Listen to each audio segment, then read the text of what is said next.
Assalamualaikum warahmatullahi wabarakatuh.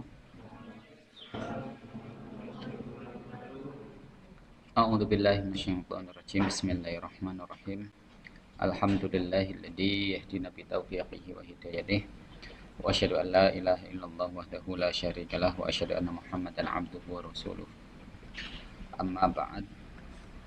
Pada para mahasiswa yang saya banggakan, dalam kesempatan kali ini saya mengajak kalian untuk memulai pertemuan ini dengan bacaan surah Al-Fatihah bersama. Al-Hadi Al-Fatihah.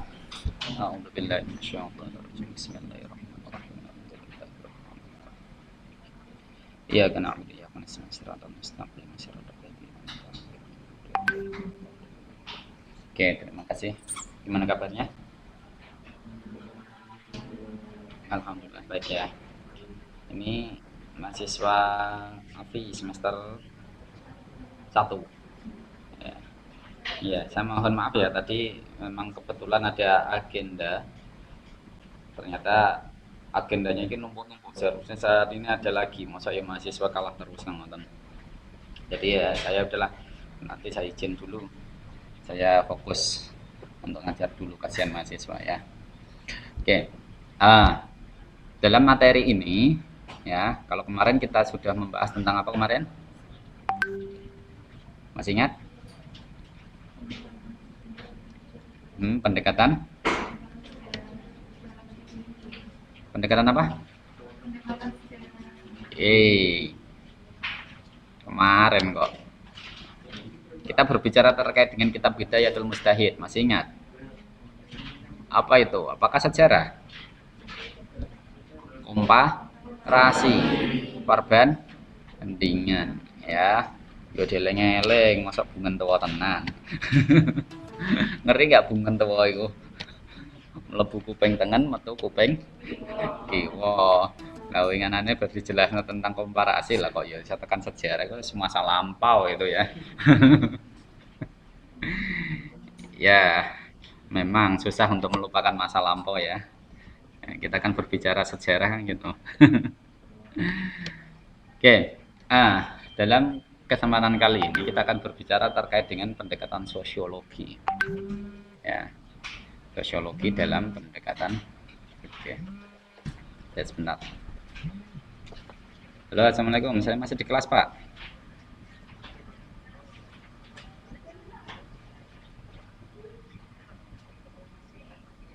Iya, saya masih di kelas nanti saja. Iya, saya masih di kelas nanti, weh. Tadi Bu Sofa udah tak balas sih. Nanti Bu, saya masih di kelas. Gitu. Nggih, nggih. Nanti. Waalaikumsalam.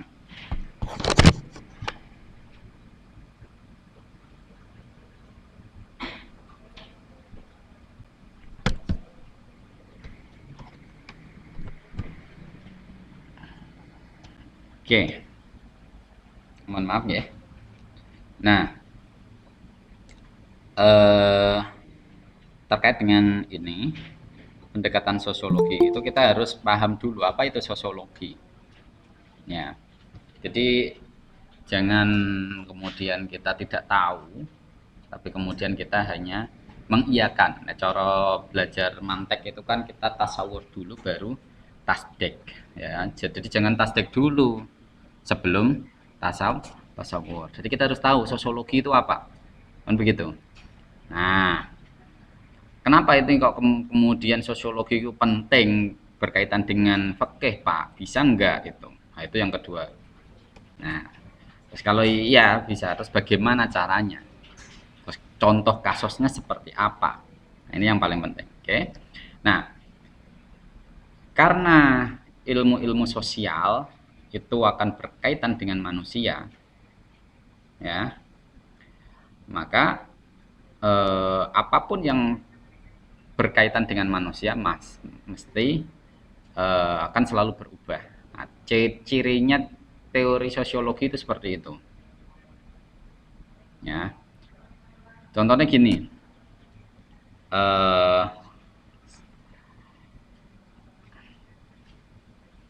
ini wae. Tak mulai dari filsafat ilmunya. Ini kan mahasiswa filsafat kan harus kudunya diajak mikir ya. Nah, gini. dalam filsafat ilmu kan ada berbagai macam paradigma yang dikembangkan ya. Di antaranya terkait dengan empiricism. Ya, empiricism. Jadi kebenaran itu berdasarkan realitas fakta, ya. Nah, kebenaran itu yang pokoknya sesuai fakta itu akan menjadi sebuah kebenaran dan bisa menjadikan sebagai teori, kan begitu ya. Contoh, misalkan seseorang itu melempar benda ke atas, itu pasti jatuh ya. Misalkan benda itu adalah HP, jatuh juga ya. Sepatu dinaikkan, jatuh juga ya. Terus apa lagi? Kursi dinaikkan, jatuh juga ya. Kenapa? Kenapa bisa begitu? Karena mungkin Anda akan jawab adanya gravitasi. Oke, ini kalau diterapkan dalam ilmu fisika semacam itu. Ya, jadi setiap benda yang dinaikkan pasti jatuh karena ada gravitasi. Oke, jadi ilmu eksakta seperti itu, kebenaran seperti itu ya. Jadi akan stabil, stagnan. Ya, dia stabil dan stagnan. Mandek wis teorine yang ngono kuwi. Naik pasti jatuh, nggak akan berkembang kembali. 1 tambah 1 pasti 2. 2 tambah 2 4, begitu seterusnya. Tapi ketika ditanya 4 itu dari apa saja?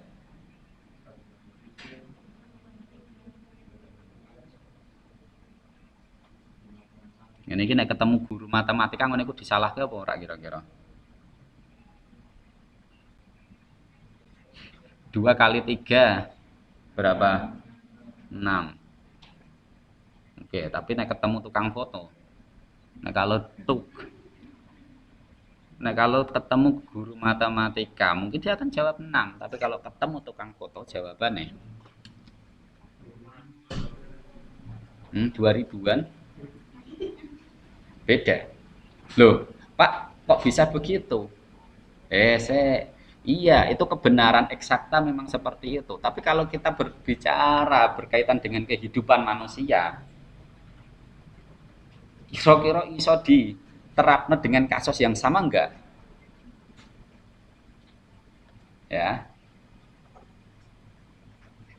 kamera saya off ternyata. Lah, misalkan siapa ya? Siapa namanya Mas? Siapa? Hajir.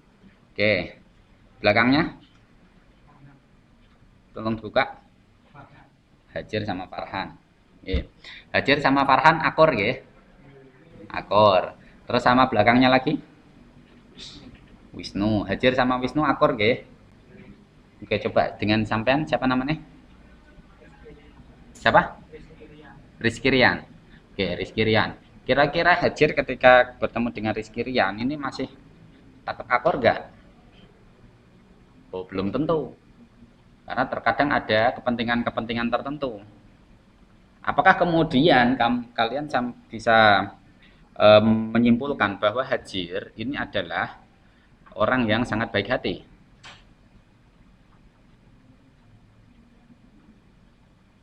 Karena interaksinya sudah berbeda. Beda dengan ilmu eksakta tadi ya.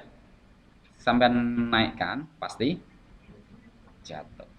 Nah, inilah yang kemudian disebut sebagai fisika sosial. Kenapa? Karena teori-teori yang mungkin kita anggap sebagai sesuatu yang pasti, ternyata tidak bisa pasti ketika diterapkan pada manusia.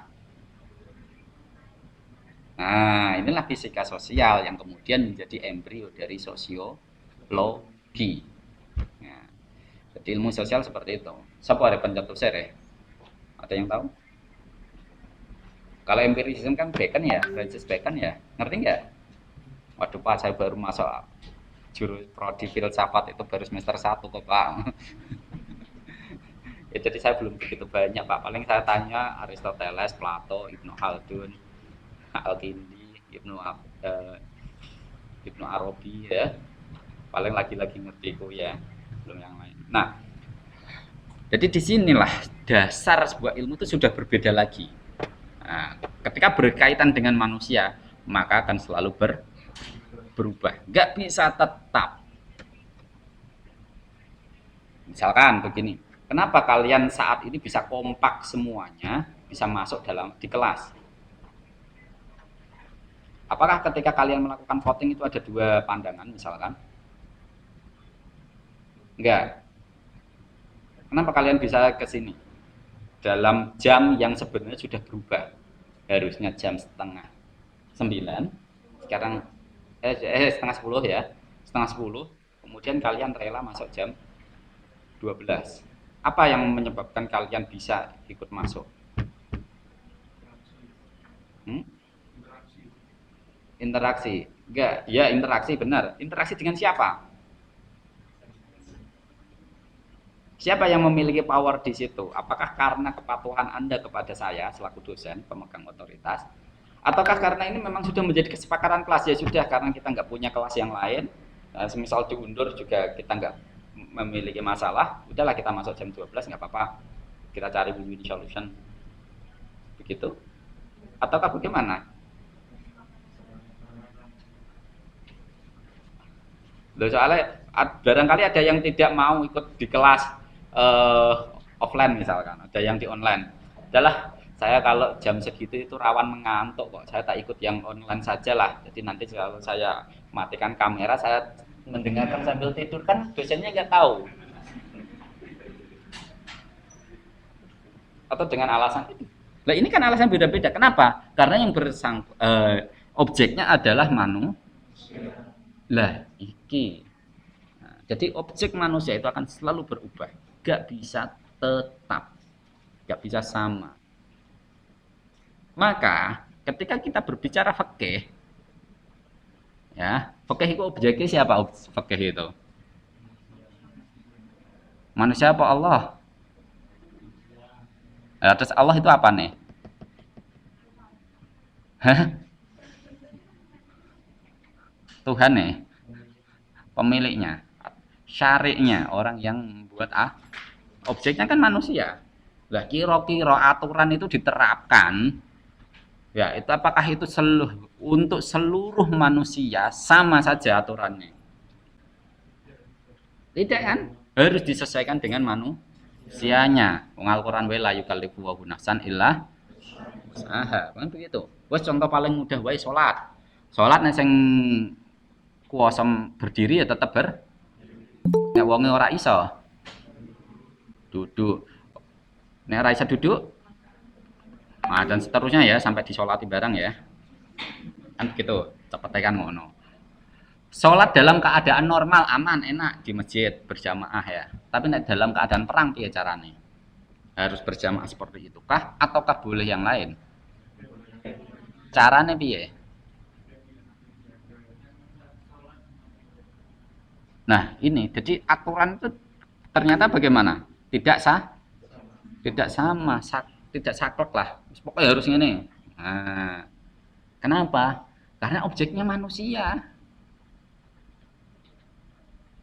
Oke, jadi fikih ini objeknya manusia, dia akan berubah, selalu berubah, gak bisa sama. Oke, paham ya? Nah, sekarang kita masuk. Misalnya kita berbicara terkait dengan fikih madhab Syafi'iyah.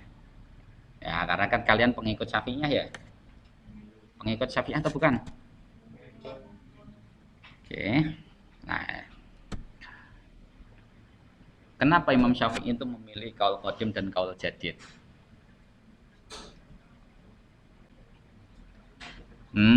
Apakah kemudian Anda menuduh Imam Syafi'i itu pelin-pelan?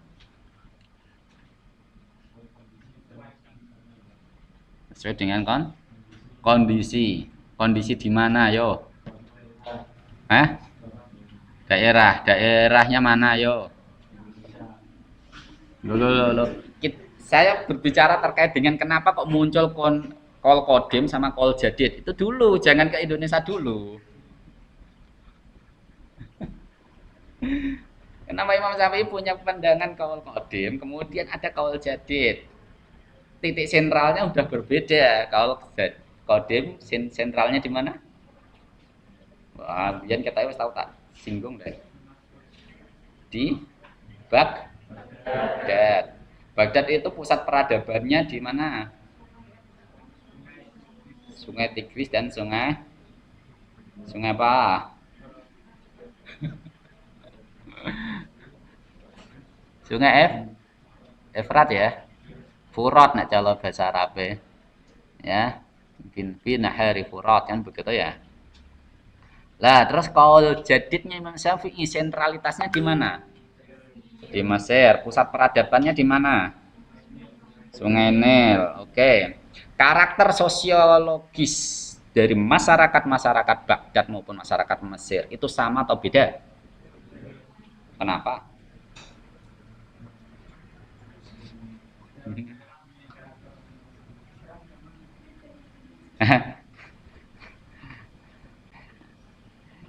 Gimana? Ya pasti berbeda. Saya pertemuan kemarin sudah saya singgung terkait dengan kenapa kok di dalam Qaul Qadim Imam Syafi'i mensyaratkan sholat Jumat itu 4, sementara di Qaul Jadid 40. Sudah ya? Sudah, jadi jangan menyinggung itu lagi. Ben ora bosen. Kok kuwi terus toh, Pak? Sebentar.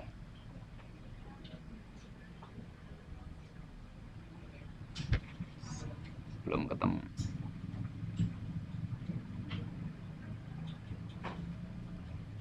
Oke, setidaknya ada dua hal yang ingin saya sampaikan. Misalkan begini, eh, dalam bab zakat, ya buah-buahan, zaitun itu termasuk buah-buahan atau apa itu kira-kira? Hah? Kenapa buah? Hah? Kenapa buah? Neng Quran ana watini waj zaitun demi buatin dan buah zaitun. Persoalannya begini, buah zaitun itu termasuk buah yang wajib dijakati enggak? Hah? Tidak. Menurut siapa?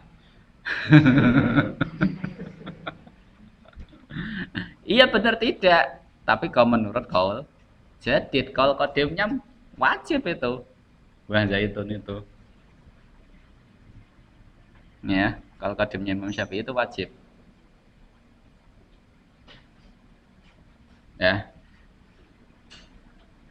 biasanya kan sing disebutkan untuk zakat itu kan ruman sama apa? Delimo sama ang anggur ya. Misal tambah ya zabib ya. Kan begitu ya? Jambu ono ta ora zakate jambu?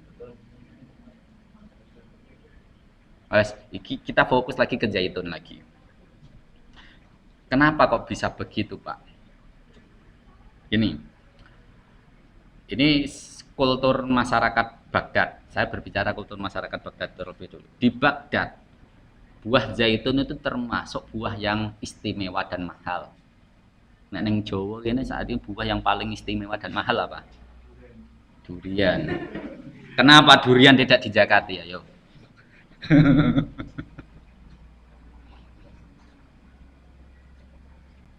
Ya. Mungkin kalau Imam Syafi'i hidupnya di sini mungkin durian termasuk. Ya. Lah, zaitun itu memang menjadi komoditi ekspor bagi masyarakat Baghdad kala itu. Wah, sehingga karena itu biasanya kalau kita berbicara makan buah itu kan menunjukkan kelas ya. Coba kalian itu yang satu makan durian, yang satu makan nangka. Kira-kira lebih berkelas mana itu kalau kita berbicara? Wah, cekelane mangane durian wong sugih tenan kuwi. Itu menunjukkan kelas sosial itu sudah. Ya. Lah disinilah akhirnya terjadi kesenjangan sosial. Sing kae sing sugih-sugih iso makan zaitun, ya. Sementara maaf sing ra duwe paling misalnya cuman gigit jari kan gitu. Apalagi buah zaitun termasuk buah yang sangat istimewa, ya toh? Kan disebutkan dalam Quran kan biasanya memiliki keistimewaan ya. Wah, itu terjadi kesenjangan sosial. Maka untuk menghilangkan kesenjangan sosial itu kemudian Imam Syafi'i punya istihad. Oke, saiki zaitun itu bagian dari buah-buahan yang harus dijaga. Gitu.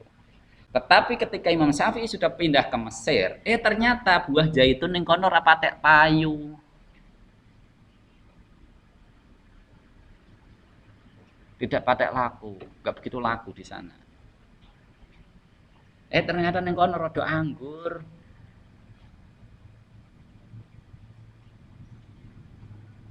Bahkan anggur tuh sana ya gampangannya memang menjadi komoditas ya. Bahkan kalau sampai berlebih biasanya dijemur menjadi anggur kering. Ya, ngerti anggur kering enggak? Lho biasanya nek wong do umrah kan ono anggur kering iku. Ngerti lah, itu anggur kering aslinya, anggur yang dikeringkan. Ya. Ternyata tidak berlaku buah zaitun itu di sana. Nah, inilah yang kemudian Imam Syafi'i punya istiadat baru. Ternyata sekarang sudah tidak laku lagi terkait dengan itu. Oke, paham ya?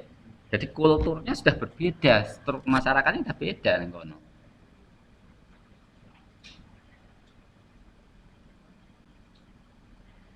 Nah, itu lagi kita berbicara Imam Syafi'i. Satu kasus lagi. Misalkan begini. Nah, ini madhab Syafi'inya itu antara laki-laki dan perempuan yang non mahram bersentuhan itu batal wudunya enggak? Batal ya? Kenapa di madhab mana? Madhab yang tidak membatalkan madhab apa? Hanafi. Madhab Hanafi tidak membatalkan. Kenapa? Karena tidak ada nafsu. Apakah karena persoalan hawa nafsu atau persoalan moralitas atau persoalan apa ini? Nah, gini.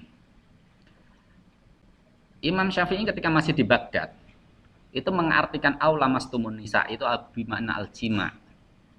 Hubungan kelamin. Jadi, seorang laki-laki dan perempuan itu bisa batal wudunya apabila dia melakukan hubungan seks. Awalnya begitu di Baghdad. Kata-kata lamasa itu dari kan ay al-jima.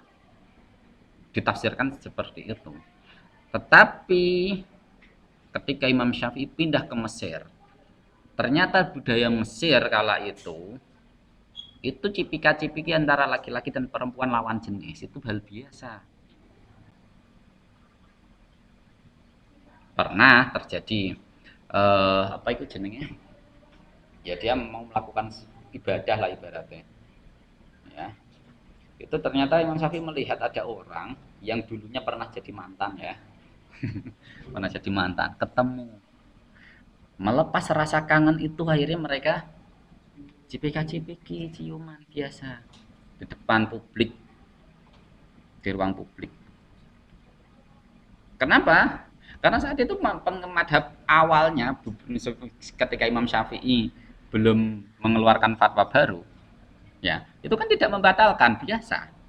Dah cipika-cipiki apa sholat ketemu ning musola misalkan. Wah, kayak mantanku. Ayo cipika-cipiki. Seneng ora kira-kira? Lah Imam Syafi'i ngerti ngono ku isen.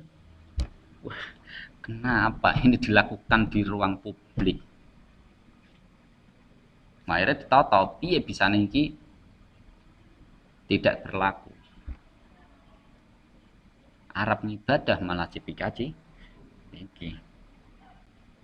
Ya kan? Akhirnya diubah. Sekarang kata-kata lamasa diartikan kepada makna dasarnya. Lamasa itu pegang apa ya? Bersentuhan. Aslinya lamasa kan nyekel, Mas. Bahkan Imam Syafi'i tidak hanya nyekel, lagi bersentuhan pun batal. Sentuhan itu nyekel ora sih? Lagi kesamploknya tahu batal ya. Karena untuk itu, untuk mengantisipasi sesuatu yang tidak etis. Jadi ini persoalan moralitas yang dikedepankan oleh Imam Syafi'i kala itu. Oke lah, saya batal lah. Ibaratnya ngono. Ya. Karena konteksnya seperti itu. Nah, itu baru kaul kodim dan kaul jadid. Ada perubahan yang disesuaikan dengan masyarakat penggunanya. Di mana masyarakat saat itu ya masa-masa Imam Syafi'i, wong Imam Syafi'i jauh urip wae duwe pandang dua pendapat kayak ya. Apalagi saiki Imam Syafi'i wis ora ono. Sudah berabad-abad tahun ya sampai ke saat ini ya. Kalian pengikutnya madhab Syafi'i, apakah seluruhnya masih bisa diterapkan ataukah kita diperkenankan untuk melakukan istihad?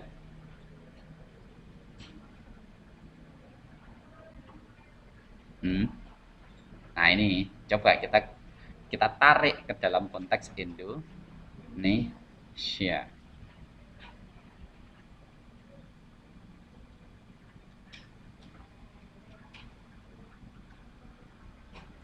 Kita tarik dalam konteks Indonesia yang saat ini kita hidup di era digital. Apakah zakat mal misalkan itu selalu berkaitan dengan dinar dan dirham? Selama ini kalian ketika berbicara fikih itu selalu berbicara terkait dengan apa? Dinar, mata uang mana itu? Kalau nenek Indonesia kenapa gak rupiah? Lah Imam Syafi'i kayak uripe ning Indonesia kok. Rupiah wae lagi kok kan ngono. Iya, ya saiki semisal tak tanyain dirham dan dinar itu rupane kaya piye? Apakah karena gara-gara bahan bakunya emas? Lah Indonesia dulu kan pernah ya ada mata uang yang bahan dasarnya ada emasnya. Di pas aku cilik aku sering luru duit koin 100 tahun 91 terutama. Oh, dibuat ali-ali emas. Itu kalau dijual harganya emas memang. Padahal uang 100 dikikir dibolongi jadi ali-ali dijual. Itu bisa sampai 1 gram. Lumayan saat itu 1 gram itu masih sekitar 98 ribuan lah. Duit 100 rupiah jadi 90 kan uang emas juga. Apakah itu bisa dijadikan alasan? Apalagi sekarang kalian itu kan ya cashless ya, menggunakan OVO, GoPay, e-money. Kenapa itu tidak masuk dalam kategori fikih dalam keuangan itu? Konsep uang cashless ya. Nah ini dah piye ngono kuwi kira-kira perlu dilakukan rekonstruksi atau didekonstruksi ataukah hanya sebatas kontekstualisasi? Wah apa sih Pak kuwi bahasane kok angel-angel sasi-sasi.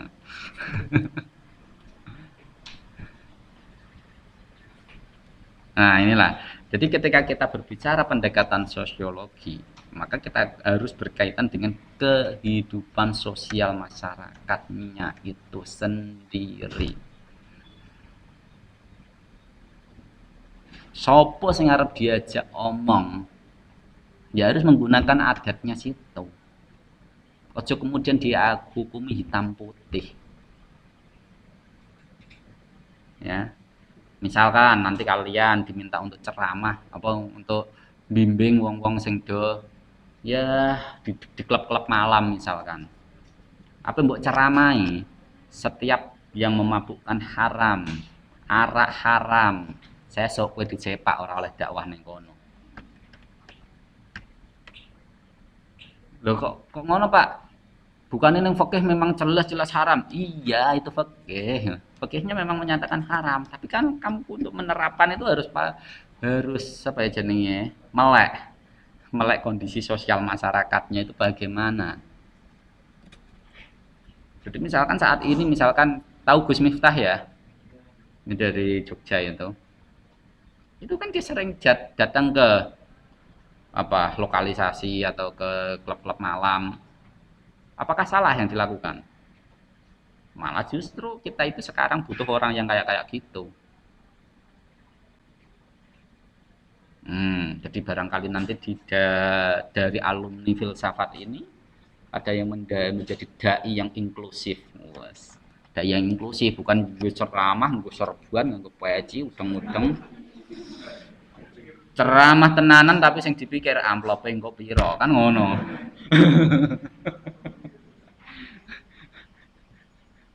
Kan lebih baik seperti itu. Misalkan kayak Pak Norsam, ya Pak Norsam itu pada akhirnya dia itu membuat buku yang berjudul Agama Pelacur. Nah, nanti kalian bisa cari itu. Agama Pelacur. Itu menarik itu. Jadi dia itu sampai bisa menginsafkan para mucikari beserta anak buahnya dengan cara yang sangat persuasif. Orang diceramai, bahkan sampai nyewa tenan PSK di booking ngono kuwi ya, ning jero kamar. Wah, nek kalian ngono booking ning jero kamar ngopo? Ceramai.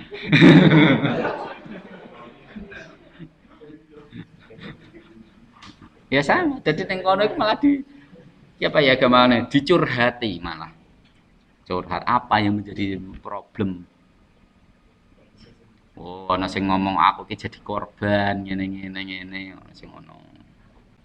Ana sing saya itu pengen menghidupi keluarga saya sudah karena sudah blengsek, wis cara aja piye bisane tetep urip carane ngene. Ya nah beda-beda. Ada kemudian dikembangkan dengan cara apa ya jenenge? Mendirikan koperasi. Koperasinya khusus para PSK saat itu. Ya koperasi gawe warung sembako sik kan ngono. Ya, terus gawe pengajian-pengajian juga ya jadi tetap jalan. Tapi engko setiap malam apa kudu ning ngaji kan ngono. Tapi ketika mereka sudah militan kuat baru setelah itu mereka sadar semua dan mereka benar-benar meninggalkan dunia hitamnya itu. Nah, ini kan sangat berlawanan arah dengan model-model FPI ya. Selesainya sweeping, wae. Nah, inilah dakwah inklusif seperti itu. Nah, kayak Sunan Kudus ketika dia mendakwai ke masyarakat yang mayoritas Hindu dan juga Buddha bagaimana?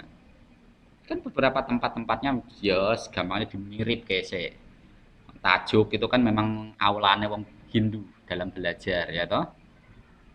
Kan tajuk ya. Nah ning gone sing ning pondok nek ngaji ning ndi?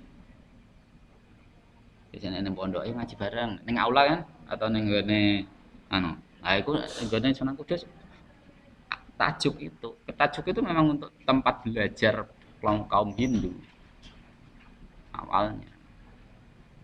Nah, seperti itulah banyaklah silakan analisis sendiri, saya nggak bercerita panjang tentang itu. Ya, jadi di sinilah kita ketika berbicara fikih karena objeknya manusia, maka kita juga harus ya menyesuaikan. Ya. Jadi selama ini itu paradigma ketika berbicara fikih itu kan manusia yang harus menyesuaikan fikih. Ya toh? Apakah nggak mungkin kan Pak fikih itu menyesuaikan manusianya?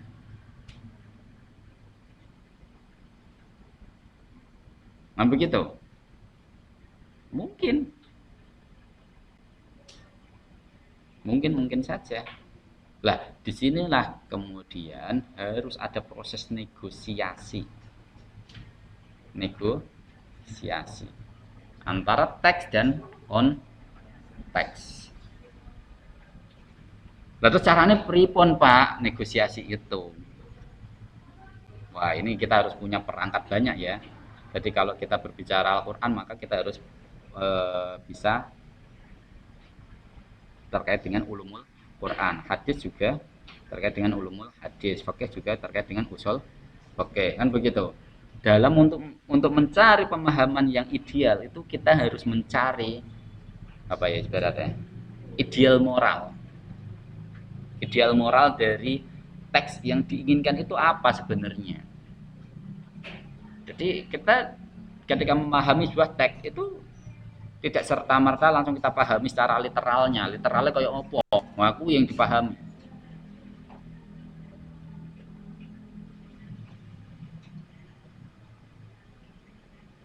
Nah kan? Tapi kita harus melihat common sense atau ideal moral dari teks itu apa, yang diinginkan itu apa.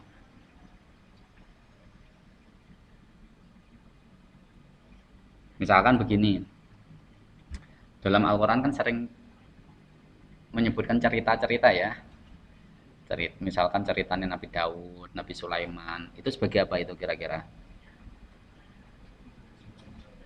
Apakah hanya sebagai sebatas cerita yang kemudian bisa mendapatkan intisari dari itu? Oh, intisarinya adalah biasanya nenek sing apa jenenge? Anak sing model klasikal kan modelnya oh, jadi itu menunjukkan bahwa Nabi Daud adalah nabi orang yang sangat beriman pada Allah sehingga dia mendapatkan keistimewaan berupa mukjizat bisa menaklukkan apa besi ya toh, melenturkan besi dengan tangannya kan begitu.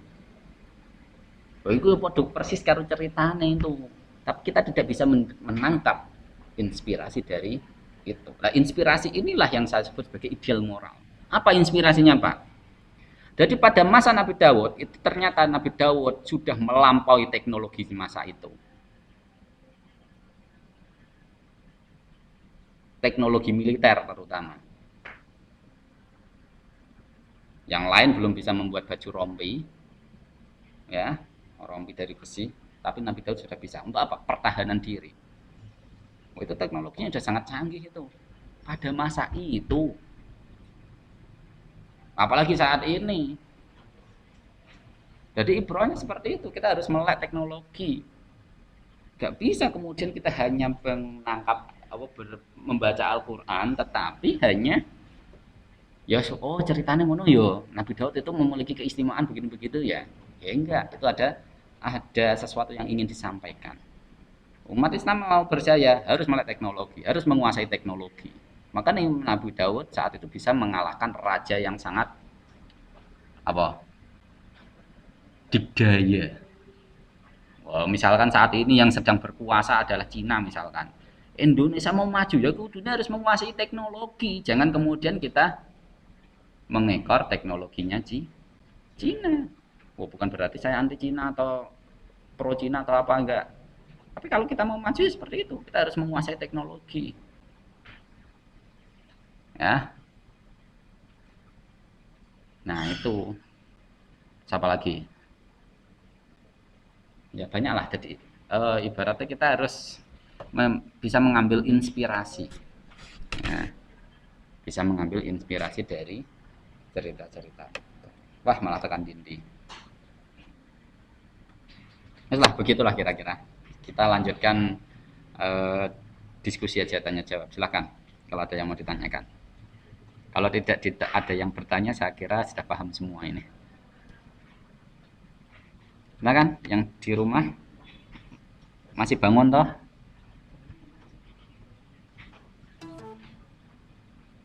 Halo? Yang di rumah masih bangun atau sudah tidur? Masih, Pak. Masih, Pak. Oh ya wes.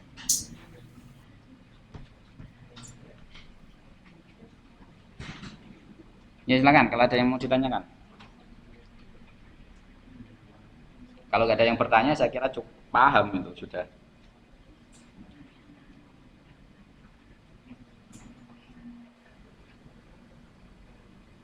Nah, pertemuan yang akan datang kita akan berbicara terkait dengan antropologi. Bedanya apa, Pak? Nah, besok aja ya. Bedanya besok saja. Jadi kita saat ini sedang berbicara tentang sosiologi. Tokoh sosiologi Muslim siapa, Pak? Ada Ibnu Khaldun, ada siapa? Ibnu Miskaweh ya. Itu termasuk dia. Tapi sekaligus dia juga tokoh filosof ya.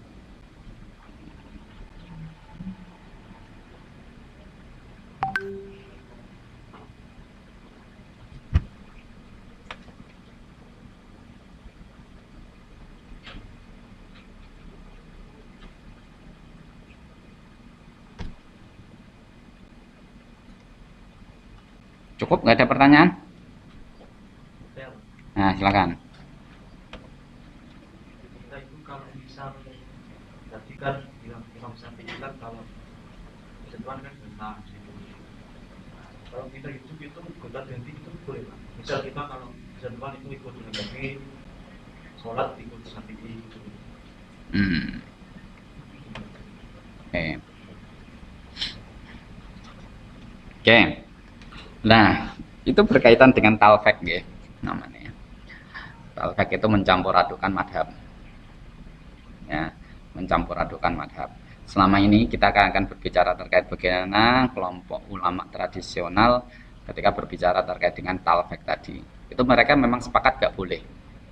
Boleh kita melakukan intiqalul madhab atau pindah madhab itu dalam satu kasus tertentu dan secara utuh. Gak boleh beda-beda. Misalkan kita secara wudhu, aturan wudhu, syarat rukun wudhu mengikuti Imam Syafi'i yang lebih enteng. Tapi ketika terkait dengan pembatalan wudhu, kita mengikuti madhab Hanafi misalkan, itu nggak boleh. Jadi harus dalam satu konteks, ya. Nah ini ketika kita berbicara dengan fikih, ya yang selama ini dibangun. Jadi konsep talfek itu nggak boleh.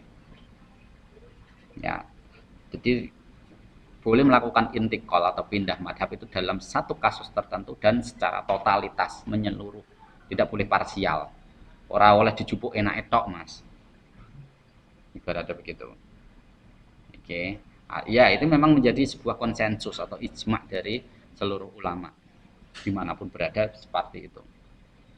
Ya, jadi nanti kalau kalian mau umroh atau ibadah haji, kalau mau intiqalul madhab ya intiqalul madhab, gak, jangan kemudian talfek ya dah mengenai masalah ini saya mengikuti madhab yang ini, masalah itu saya mengikuti madhab yang itu, gak boleh itu. Nah, harus tetap dalam satu koridor. Cuman yang menjadi persoalan ini apabila kita terjadi fanatisme terhadap madhab itu secara berlebih. Nah, misalkan gini we, besok ketika gak usah bisa di sini aja, misalkan kalian menemukan beberapa kawan kalian yang sholat, tiba-tiba dia sholatnya begini,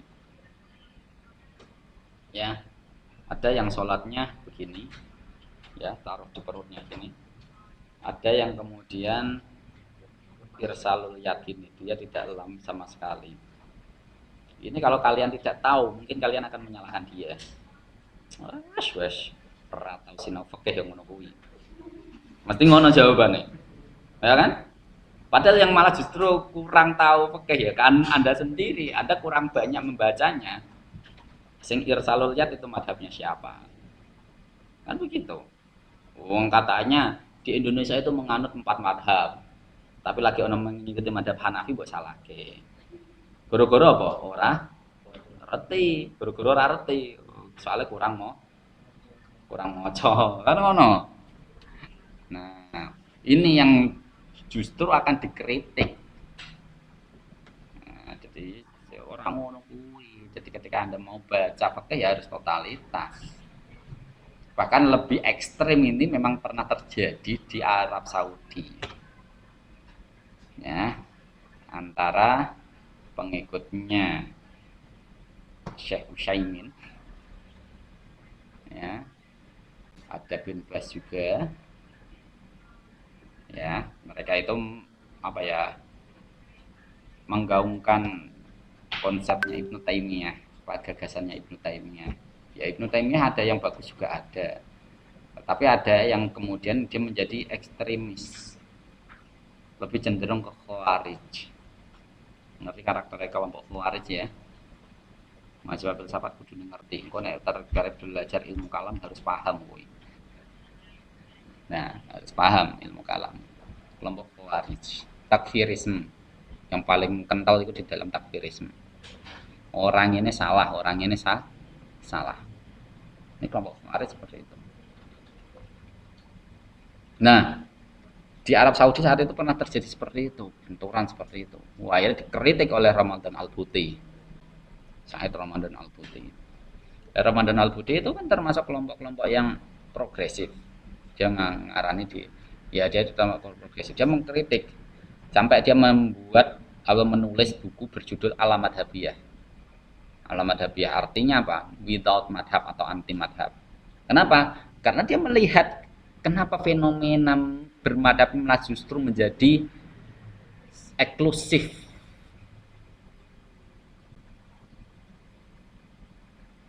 Menjadi eksklusif. Bahkan terjadi bunuh-bunuhan. Dan pada akhirnya Ramadan Al-Buti itu sendiri meninggal karena kena bom. Jadi pas lagi ngajar ini tiba-tiba ono sing melu ngaji kuwi ngelempar bom ning ngarepe Said Ramadan Al-Buti. Itu sempat ada yang rekam juga itu. Coba cek peristiwa pembunuh apa pengeboman Said Ramadan Al-Buti. Dia sempat ngomong, tolong itu dianukan, tapi belum sempat ngomong ngono.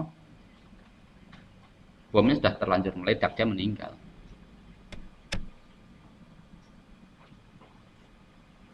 Kenapa? Karena gagasan yang disampaikan Ramadan Al-Buti itu berbeda dengan gagasan orang yang kebetulan ya melu ngaji ngono. Kalau jangan-jangan kene ngono-ngono. Wah, ora sepakat karo pari jauh iki nek ngene dibiarkan iki kok bisa membahayakan umat ini tak bom sik. Kalau kekek ngono mungkin ora ono ya. Itu terjadi itu. Makanya Said Ramadan Al-Buti sampai meninggalnya itu kena bom. Karena fanatisme terhadap madhab. Nah ini mas yang perlu di antisipasi ya. Boleh kita bermadhab, tapi jangan sampai kita terlalu fanatik dengan madhab itu. Nah, bahkan di dalam madhab sendiri itu kan banyak kaul ya, banyak pendapat. Nah di situ kalian bisa memilah dan memilih madhab kaul mana yang kira-kira lebih mudah untuk kalian terapkan. Kan begitu, itu dalam satu madhab itu. Misalkan Anda buka di dalam kitab Fathul Mu'in, itu kan banyak pandangan itu. Ada Imam Rafi'i, ada Imam siapa lagi, banyak di situ. Sebutkan semuanya. Ya, begitulah kira-kira. Oke, ada pertanyaan yang lain?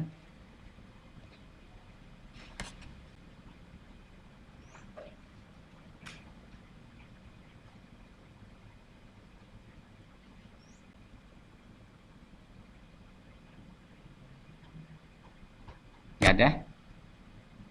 Nah, kalau nggak ada ya sudah, saya kira cukup ya untuk pertemuan hari ini. Kita akan lanjutkan pada pertemuan yang akan datang, insya Allah. Oke.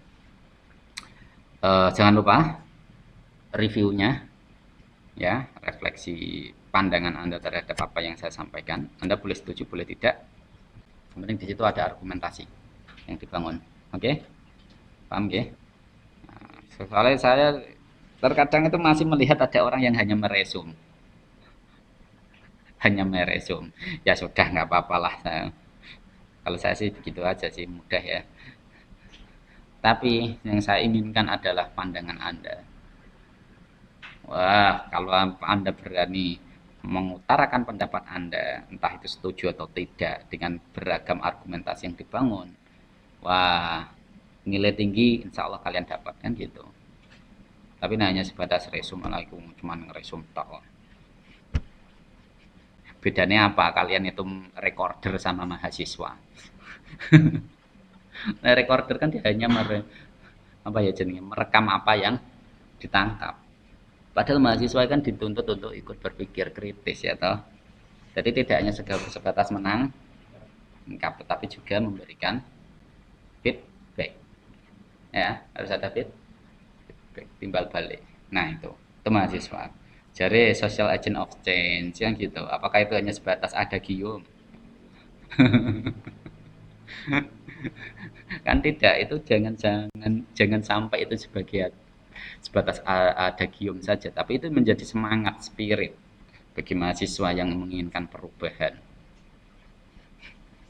Nah, tapi perubahan yang konstruktif, bukan perubahan yang destruktif ya. Destruktif yang biasanya rajin, sregep. Saya kira tahu sregep. Gara-gara alasannya jadi aktivis Pak. Nah, mahasiswa masih semester pertama sih masih apa ya? Masih ya dalam tanda kutip masih lugu-lugu. Tapi engko nek wis menginjak semester 2, 3 dan seterusnya sudah terkontaminasi dengan kakak-kakak kelasnya. Ya, begitulah kira-kira. Oke, cukup ya. Mari kita akhiri dengan bacaan hamdalah bersama. Alhamdulillahirabbil alamin. Akhirul kalam. Wassalamualaikum warahmatullahi wabarakatuh.